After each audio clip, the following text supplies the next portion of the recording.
Είπαν θα περάσουν στις 7, πήγε 10 και φύγα. Δεν πίνω ποτέ, αλλά πάλι αύριο δεν θα θυμάμαι. Μόνο να σου πω δεν μου φταίς εσύ, αλλά δεν πειράζει. Ούτε με βοηθάς, ούτε μ' αηδιάζεις. Για τόσους μήνες παλεύα για να αντέξω τόσο πόνο που είχε το κορμί μου. Τι έχεις κάνει στη ζωή μου?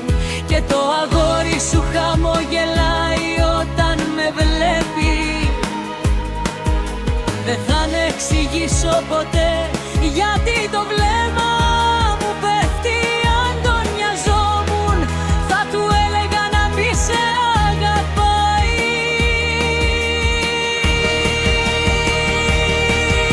Δες στον κόσμο μέσα από το στενό που πάντα πονάει, μα να το βγάλει κολλάει.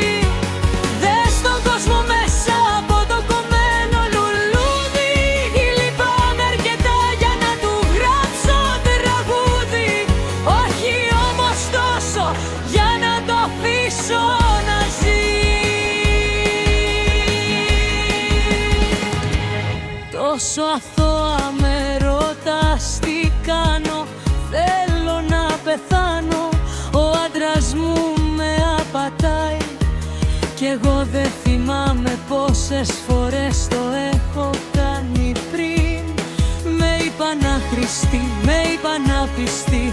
Έχουν άποψη, δεν με ξέρουν καν. Ωραίο αμάξι και ωραία ζωή κάποτε δεν είχαν τίποτα. Και τότε ήμουν εκεί. Δες τον κόσμο μέσα από το στενό που πάντα πονάει, μα να το βγάλει κολλάει. Δες τον κόσμο μέσα από το κομμένο λουλούδι. Λυπάμαι αρκετά για να του γράψω τραγούδι. Όχι όμως τόσο για να το αφήσω να ζει.